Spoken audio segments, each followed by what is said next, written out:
Lately, I look at life as a vacation. You know, let's say you get to spend 2 weeks in your most favorite place on earth. For me, that could very well be here on Mackinac Island. And when you're getting off the boat from the mainland, and you have those whole 2 weeks in front of you, gosh, does that seem like an eternity.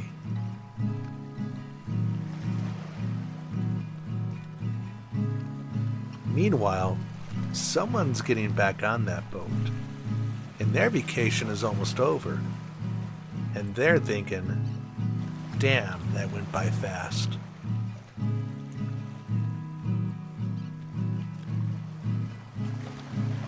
Well, I guess I'm well into my vacation.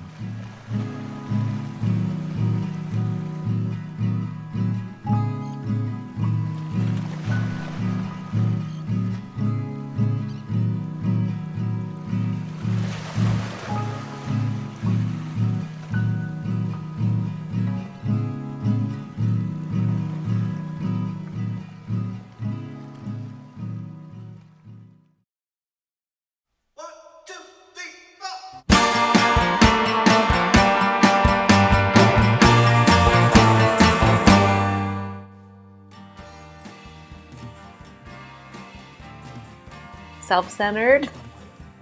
It's goofy in a good way. Egotistical. Has a great sense of humor.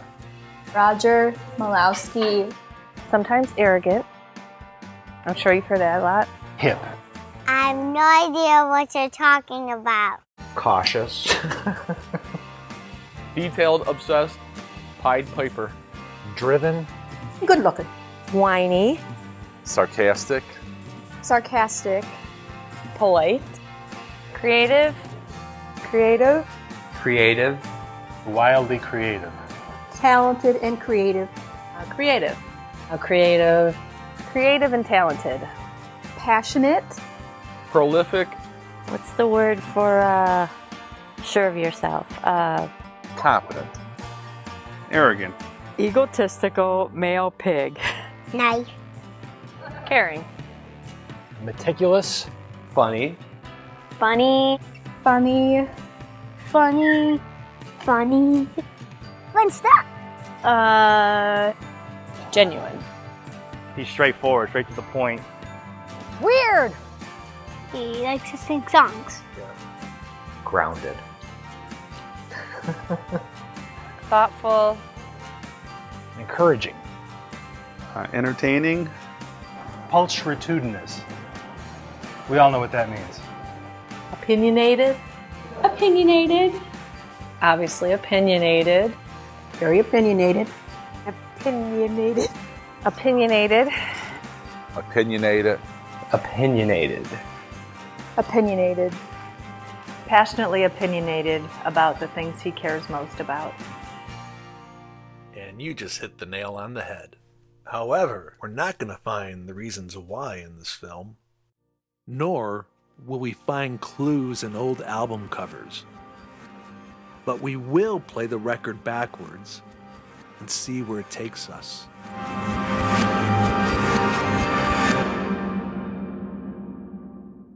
And it all begins here at Brentwood Hospital in Warrensville Heights, Ohio, where Jack Rugen entered the world at 10:33 p.m.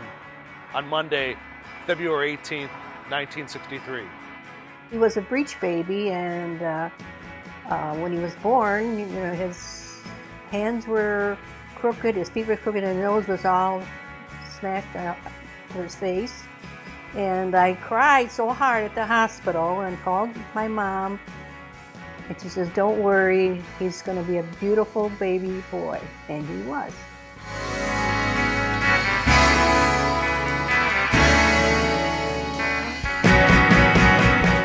And as he grew up as a toddler, he was a little bit of a sourpuss and a crybaby, but he had beautiful curly hair.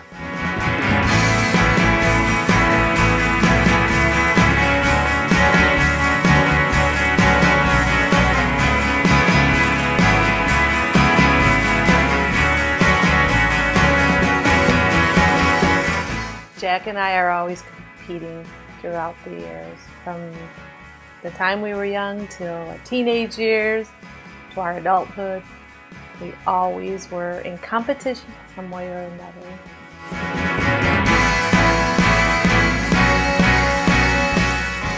I felt bad for Jean because I gave you more attention, and so it was hard, but you're more like twins.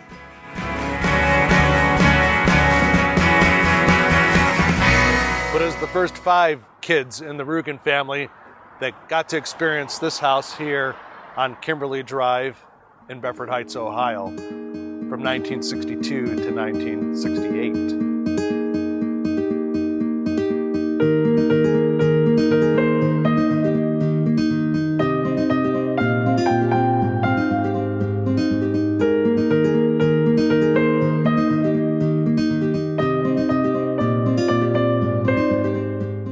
It was a ranch without a garage, and Jack's father and I worked on finishing up the house. I just remember from obviously a lot of the Christmases and playing in the backyards at Kimberly.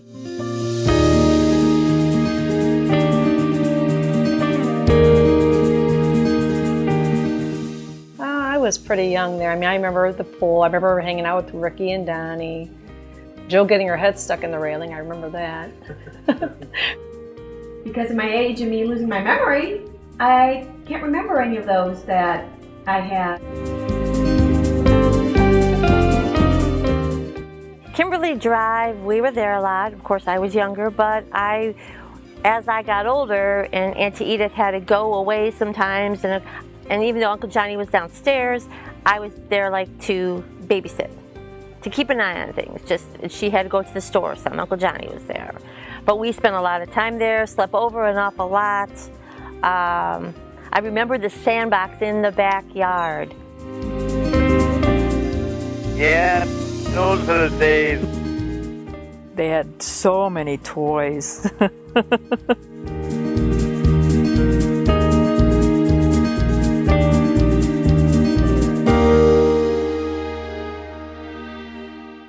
I don't know how I did it, but I always had so many cookouts and invited my family and John's family who lived next door to us.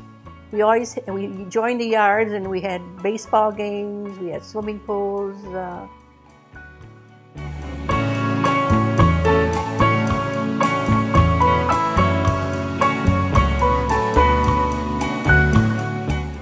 I remember your mom and dad put up a nice Christmas tree in front of the window, and I remember Angel, she probably put that, the chain got caught in her remember foot, and then I jump off the bed as Superman and bust my head open.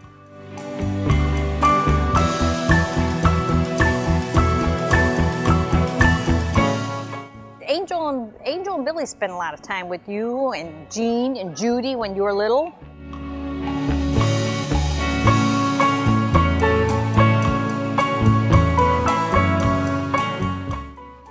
Kids had fun with Dad on the golf cart, right, and riding the kids around the block.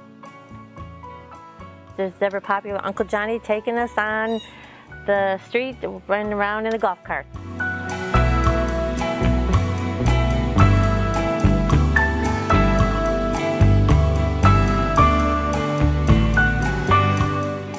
We drove up and down the street on your dad had that thing, and that's all I remember about that one. I don't know what he was building. It's just like, he goes and makes something.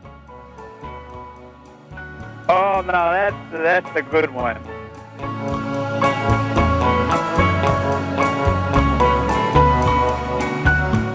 There is no question that my dad has quite the creative streak. I like to think that's who I get it from. So, these first 5 years of my life on Kimberly Drive were indeed a very special time. And there is one particular event, specifically in 1966, that had a profound impact on my life. One that still resonates to this very day.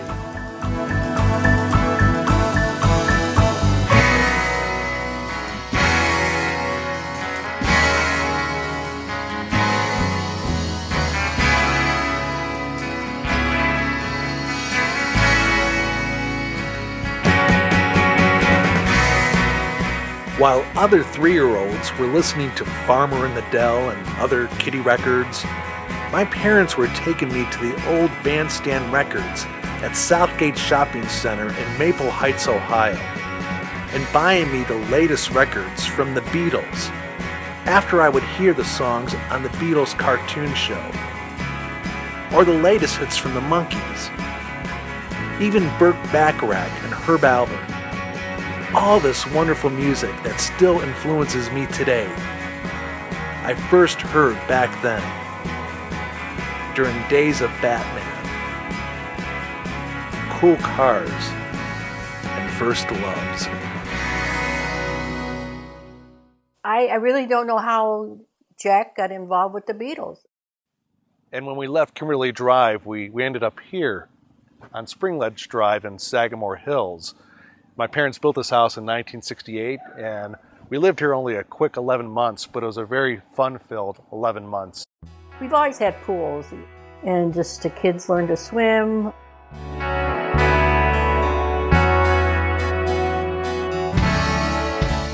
Bridget and Kim and Dad sliding head first down the slide.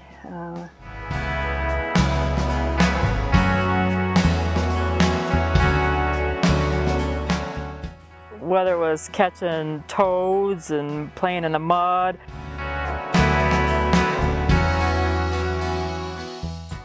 I don't have a very good memory of stuff like that.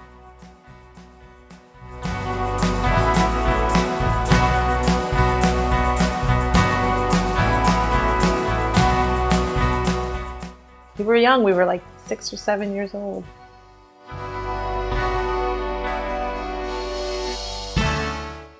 Playing in houses that weren't built yet. This house, when it was being built, a bunch of us decided to explore it. I remember reaching up to the light, and the light was loose, and it came undone, and I fell probably, 6 feet down into the unfinished basement on a pile of bricks, and it hurt.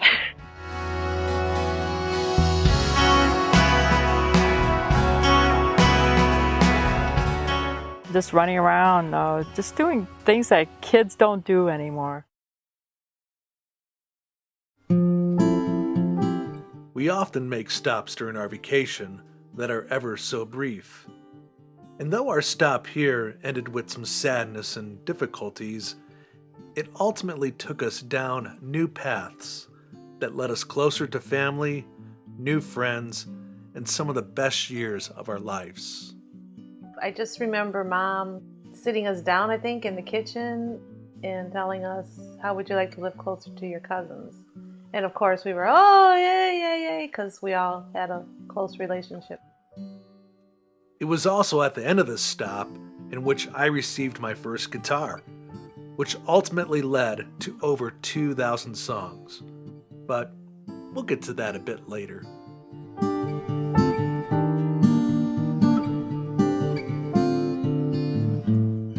We didn't know the difference between rich and poor. You know, we didn't know. It was just another house.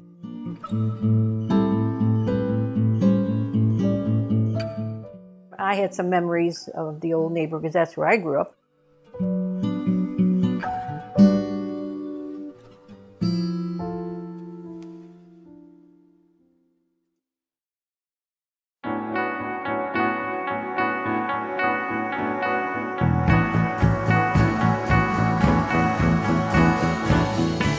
When we moved over to 51st Street, we thought it was so cool because we lived on a hill. I know that we used to go walk to school together sometimes, everyone did. We went to Grey Drug to look for our 45s. After dinner, everybody going down to the truck terminal down there to play ball. And I remember us playing softball down on the hill, your dad pitching.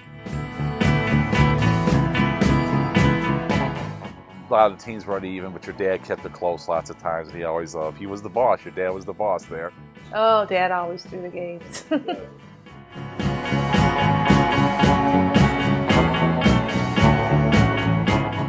He was always for the underdog. Always making sure that little kid got on base. The bottom of the hill, yeah. Well, Jack always had to have his way. Uncle Johnny would just give him 5 strikes. I'm like, but we all get 3. Well, Jack went, yeah, I'm not going to play, and then he'd cry.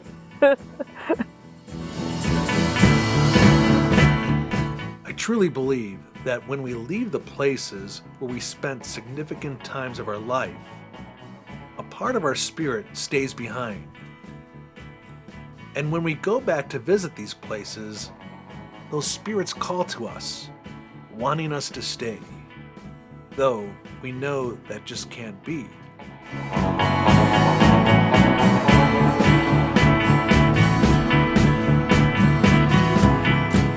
And the place that calls out to us the most is this house here up on the left, on a street called Angle.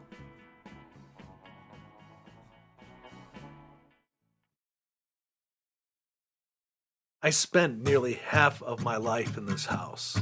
So much happened here. Where do we even begin? That was where I believe we grew up. My whole childhood is Angle. Nothing but good memories, pretty much, about Angle. Well, I found the house, me, the house hunter, always looking, and I was very attracted to that house. I thought it was such a pretty house. And shortly after moving in, Mom and Dad got right down to business and added another to the growing Rugen clan. Little Janie came along in August 1973. It was fun. Everybody always wanted to be at our house. Always had a pool, always had the latest stuff. I just remember Dad building that satellite, and I remember people thinking we were rich because we had a pool, a satellite. I just remember just being with Janie a lot. Janie was always she tagged along with me all the time. I think it was when Jane was a baby, Mom and Dad were like, there's going to be another stocking hanging up, but it ended up being there were 2 more stockings. That was definitely the happiest time in my life. It was, a happy childhood. And then there were 8, all J's. Jean, Jack, Judy, Jill, Janice, Janie, and the twins, Jerry and Jim. And then with the little additions, we didn't really have enough floor space in the house, and Dad built on his own a 20 by 20 family room on the back of the house. Mom and Dad pretty much let us do whatever we wanted.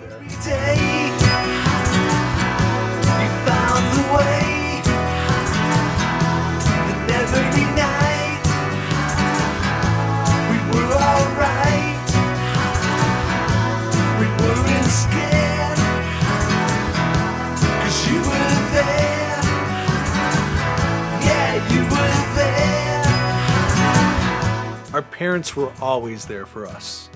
And yet, likely neither one was ready for what would lie ahead.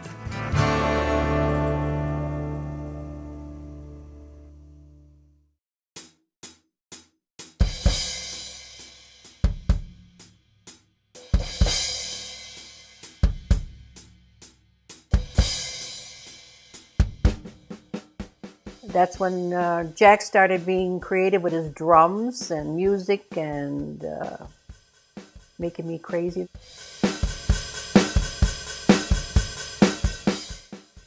I had my bedroom way up in the attic. I could still hear the drums.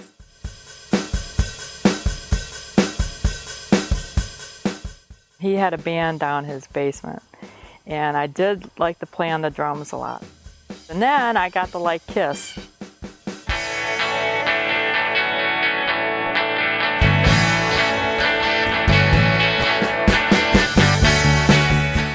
Ah yes, Kiss, the band of my teenage years. And it all started in 1976, which was the summer of Kiss. And in September, my dad took me to my very first concert, Kiss, at the Richfield Coliseum. And the next day, I'm certain the entire Our Lady of Lourdes 8th grade class was envious of me and my Kiss tour book. And I'm certain that both Sister Mary Ann Joseph and Sister Mary Warren were huge Kiss fans. And I'm certain I would score dates with the entire 8th grade cheerleading squad, where I could take each one down to the Kiss love pad and we could make out while listening to Kiss records. Ah, the dreams of every teenage boy. Teenage years were great in the house. I mean, we went through, I still don't know how my parents got through that. And if Kiss wasn't cool enough, I started making these awesome 8mm movies with my sister Judy and our friend Jeff Jarris. I'm sure our parents were cool with it. All we were doing was blowing up the girls' dolls outside.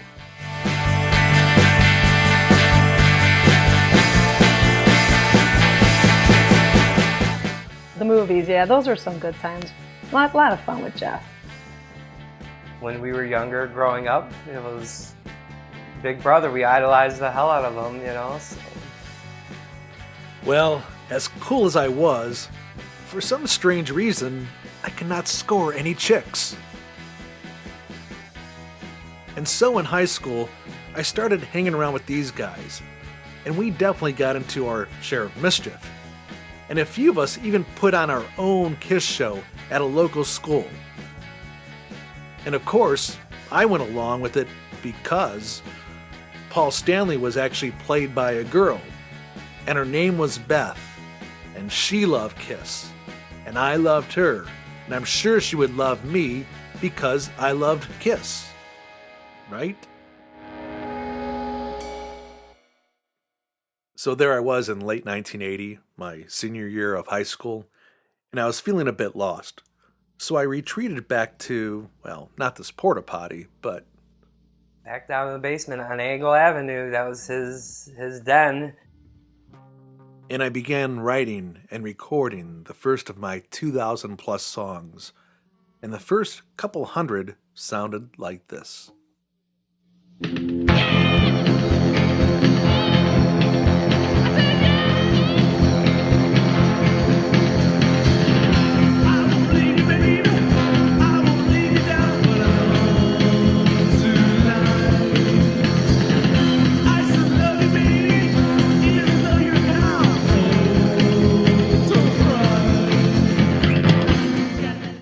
Okay, perhaps that explains the no girlfriend issue, right? But I did impress a few folks. I was wondering how the hell he did it. He picked up piano, drums, guitar on his own, no lessons. It's impressive. I mean, that takes a lot. People that take lessons can't even do what he does. Well, as impressive as it is, it's a little known fact that I'm not the first Rugen to write a song. That distinction goes to my big sister Jean. Green and yellow, hey, hate spring. I gotta do spring. Hey, it's green. Blue and orange is a nice color. That is why it is a hugger. Da-da-da-da, green. It was also in late 1980 in which another event would have an impact on my life. Meeting this guy.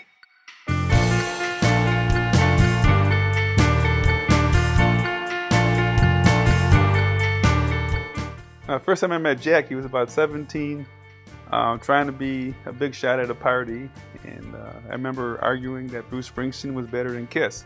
He just kept on saying Kiss was the best band around, and I'd laugh at him, and next thing I know, Jack's getting carried out of the house through the front door because he was a little tipsy at the time. And there were plenty of moments of tipsiness at plenty of parties with a group of people that would become my lifelong friends.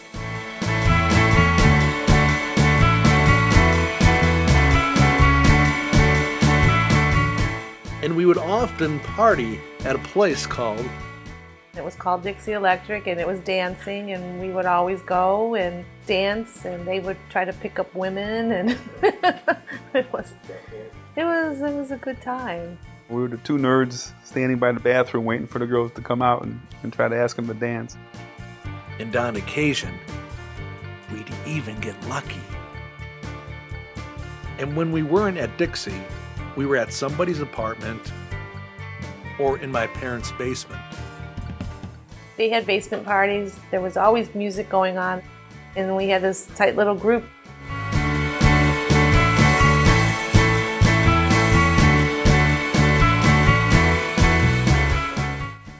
It's funny when you look at people's houses now compared to what I grew up in.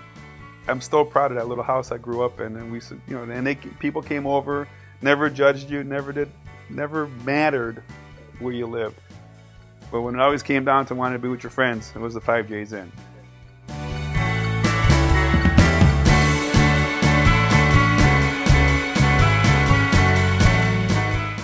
And it's a great little shot and beer joint. One of the things I remember, you know, with Jack and a group of people we hung out was the 5J's Inn. That was our place. I noticed that they don't talk a lot. So I can't even picture them hanging out as youths in their 20s, as my mom said. Great perspective from the first of 18 nieces and nephews, Ginger, born in 1983. I didn't want anyone to hold me, so I remember like crying a lot when Jack would hold me. Sometimes I think back and I feel like because I was born when Janie and Jimmy and Jerry were still young, that sometimes I feel like the ninth Rugen in the family, and like Jack's more like a big brother in a way.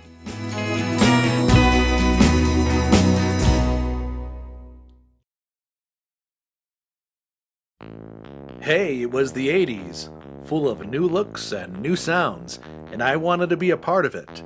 And I would cruise around in my ultra-cool Ford Fairmont Futura, coming up with new melodies and new lyrics.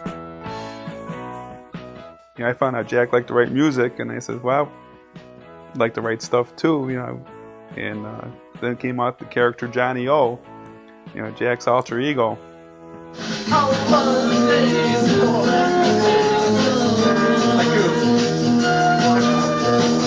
These are the days I work like.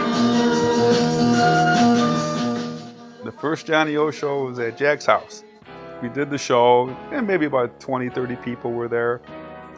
And we went to watch it back on the videotape that I was in charge of.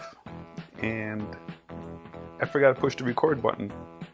And about an hour later, he came out and did it again. And believe it or not, the people stayed and watched the second show. To Jack's claim, I guess, he did 2 shows this first night.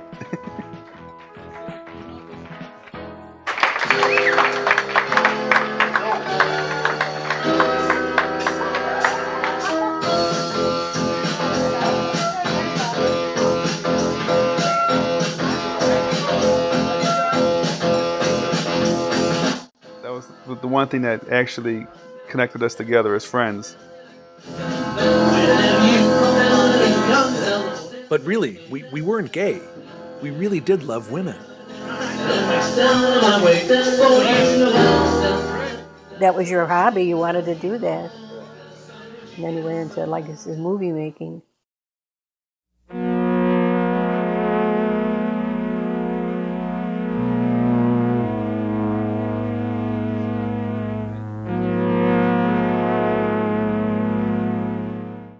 Some of the funnest times making those movies. I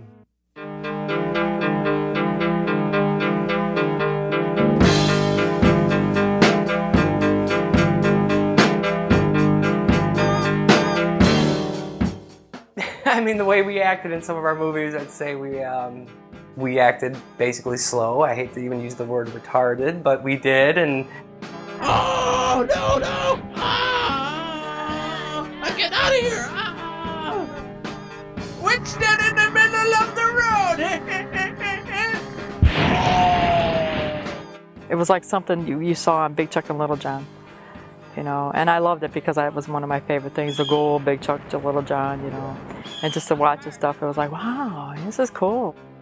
I remember seeing these videos that he was making, and I was so fascinated and intrigued. What's that? Is there a kitty under there? Come here, kitty, come here. Yeah, come on. Heads up, coming through! it kept us out of trouble, that's for sure. And they were a great time making those movies, all of them. And on occasion, the 3 younger kids would make more dramatic films. Jeff killed Sally. What? Not mine! Sally. Yeah. Jimmy would always be the cameraman, and Jerry and I would always be on video. I have to sit down.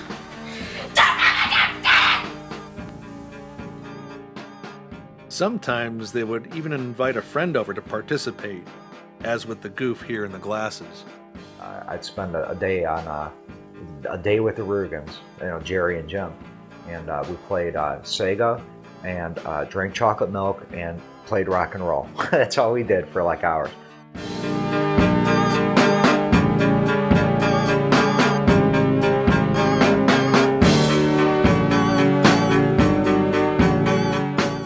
Jerry gave me a tape, and it was a Jack Rugen compilation. I don't even know what it was. I think it may have been Le Pet. I was intrigued. I'm like, how can someone make this with a tape to tape and make it sound so good and catchy? Jack was not one of those older brothers where it's like, stop hanging around me, little brats, I mean, be dragging his 2 younger brothers along with him. And as the 80s came to a close, perhaps it was time to finally grow up.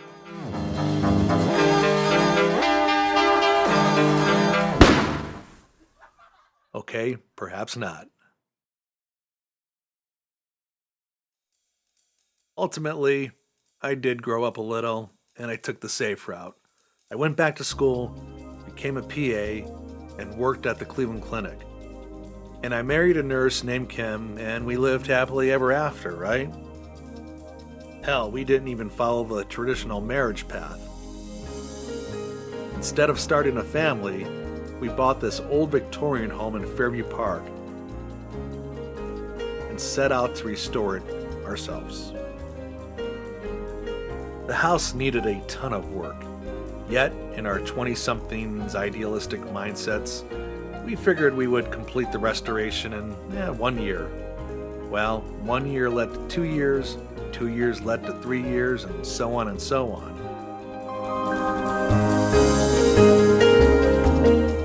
But we persevered, scraping away 116 years of paint, one heating plate section at a time. And then we had to sand each section and primer it. But at the end of 5 years, we had our showpiece. And yet... Yeah, one day, lo and behold, we get a phone call from Jack saying that I want to play with you guys. Yeah. After a 3-year hiatus, I missed playing music. So I called up those guys, and the result was...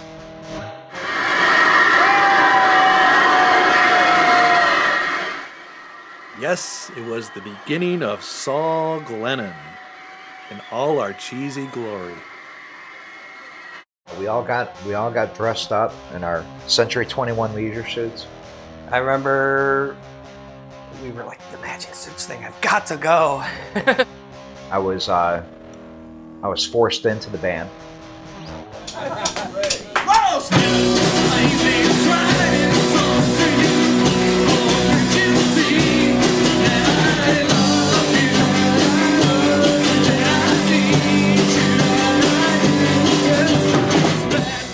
We played to a huge crowd of, I think, 7 people, and it was a memorable experience, And then the album started coming. 3 releases in 6 years, including the ultra-rare collector's item, Only from the Mind of Jack Rugen. The band started out as a quartet, but quickly became a trio. And often the bars that we would play at, well, they could not figure out our name or what we were all about. But we didn't care. We took any gig that was offered. And when we weren't playing live, we were back in the basement, recording and recording. And in April 2000, we had our magnum opus.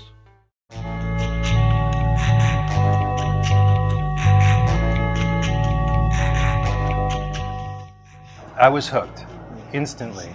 We were listening to a lot of local music at the time, and this really stood out, from the crowd.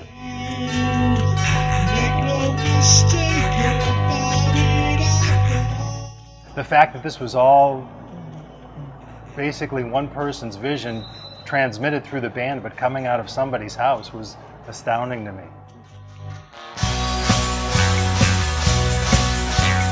Emily Flower Emily Flower, to this day, you know, if I have a playlist of beautiful songs, that would be on there. That's one of my favorite songs ever. That's saying something. And hey, with all this critical acclaim came more gigs and new band members, starting with my old collaborator. And I'm thinking, I'm a married man with a child. Why am I going to try to be a band member here? And my wife at the time and daughter both convinced me into doing it.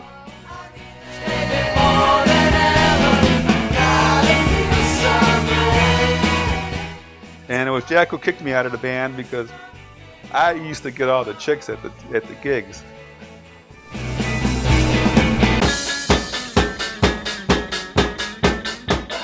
When I first, heard the music of Saul Glenn and Jack Rugen, I was actually a fan first. Are you gonna let me hang without a setup? What it's been like to play in Saul Glenn has been a great roller coaster ride. Say all the chords I want to play. I only wish to hear the beating of your heart. Being up on stage, there's nothing like it. Yeah, I knew this wouldn't last. You know, the music is all over the map in a good way. It doesn't have to be rigid. You know, there's space there to allow things to happen.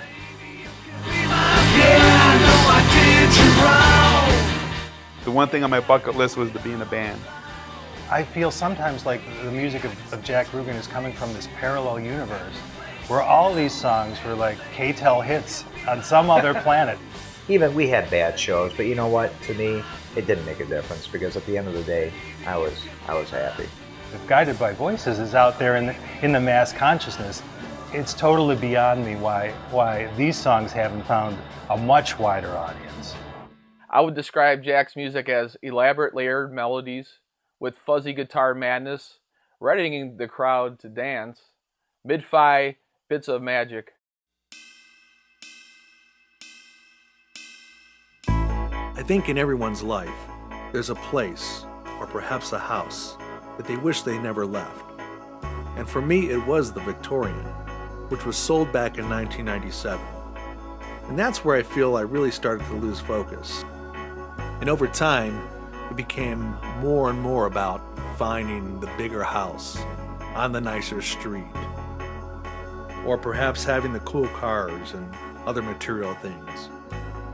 And inasmuch as I am thankful that I was able to build a house back in 2002, troubled times lurked around the corner. And just like these waves crashing upon the shore, everything crashed for me in 2008.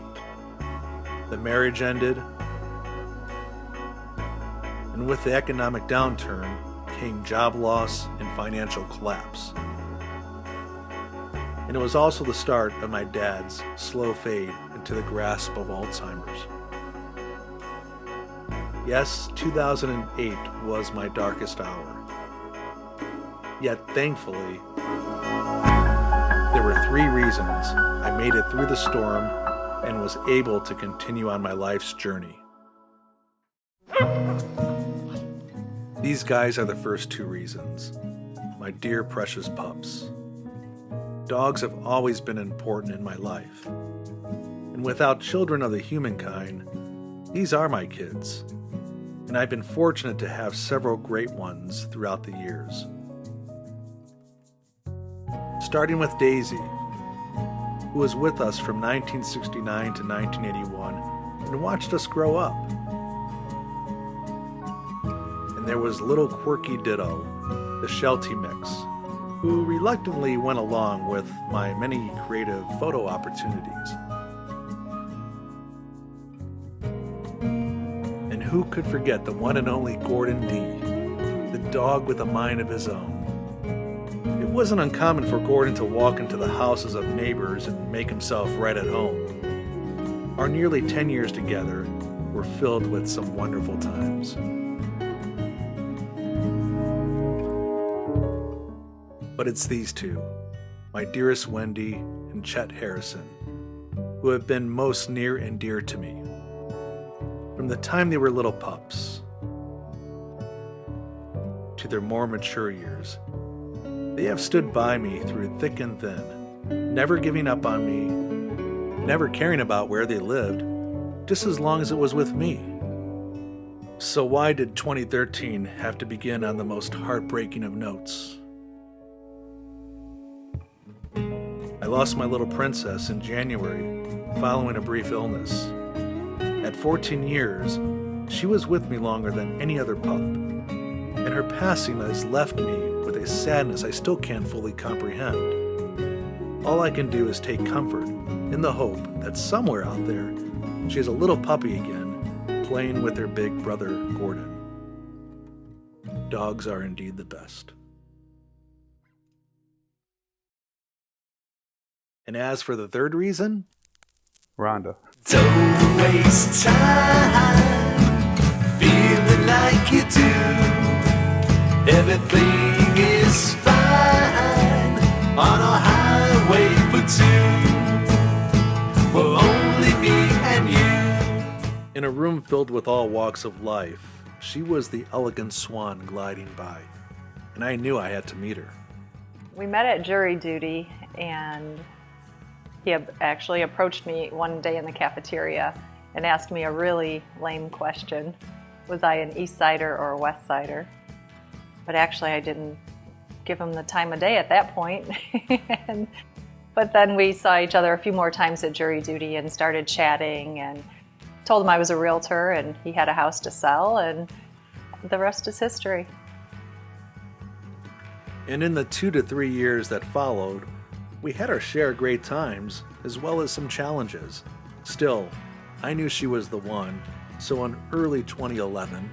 We had planned a trip to Florida, and we stayed in Marco Island, and actually it happened to be Jack's birthday. So I went down to the beach to watch the sunset, and he gave me his camera, or his phone, and told me to take a video of him. And he pulled the ring out of his pants pocket and asked me to marry him. Don't waste time feeling like you do. Everything is fine on a highway for two. For only me and you on a highway for two.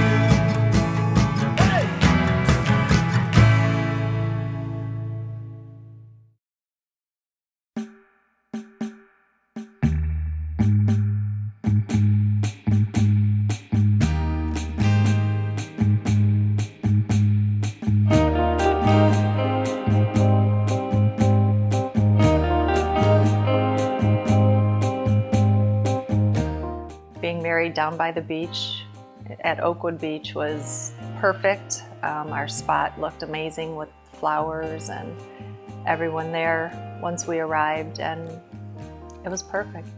I remember it was a very pretty day, very pretty day. Couldn't ask for anything more. Beautiful wedding, beautiful ceremony.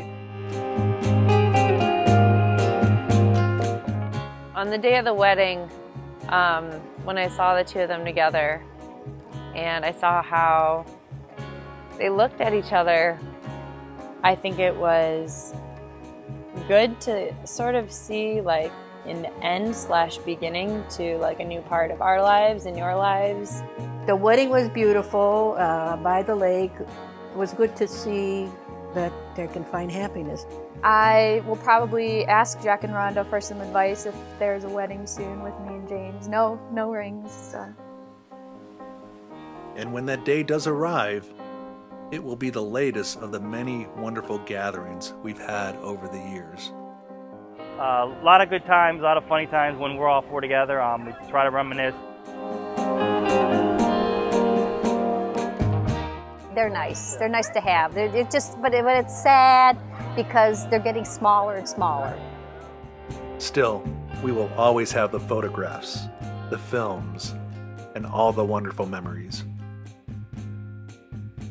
There is nothing better I can do. The reception was so much fun. The reception at the Happy Dog was one of the best receptions I've ever been at a wedding. It was like having his wedding at our old bar. The reception was probably one of the best receptions I've been to. Everyone was grinning from ear to ear. No, it was a real neat thing to do, and good music, and friends and family. There is nothing better I can do than a lazy summer evening here with you. And you make me feel like I can fly around the world. And nobody can get inside around the world.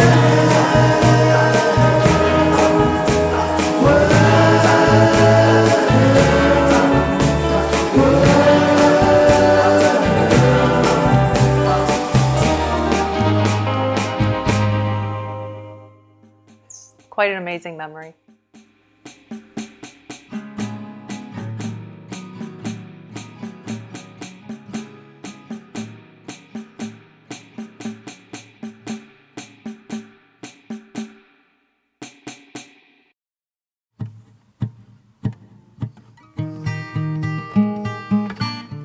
And there you have it, 50 years and 50 minutes. And by golly, there are times when it feels like it's gone by that fast. This film likely didn't change anybody's opinions, but I hope it did show what has mattered most in my life thus far.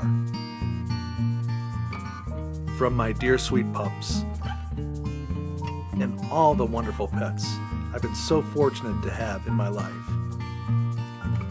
to my music and everything creative. But most importantly, it's you, each and every one of you.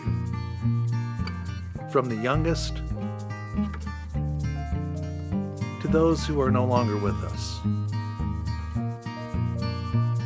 Because when it comes down to it, without you, it wouldn't be any fun being me. As long as I'm living, I'll still keep on giving what I got. With every tomorrow, I'll always be hopeful and take the shot. Yeah, I'll take the shot. Give it all I got.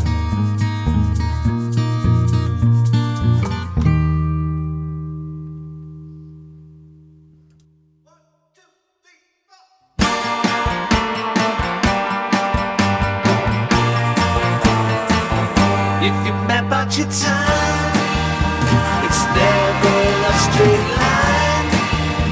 You're gonna have some up and downs, and when you're high, you're knocked to the ground. Well, in chapters 1 and 2, I didn't know what to do. In chapter 3, it was all about me and what I said. Chapter number 4, there was open and closed doors. It's chapter 5 and I feel alive and I look ahead. I look ahead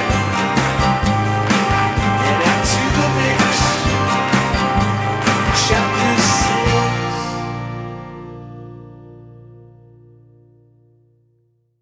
Remember, always buy fireworks from Chuck. Chuck's the best. Watch this, kids.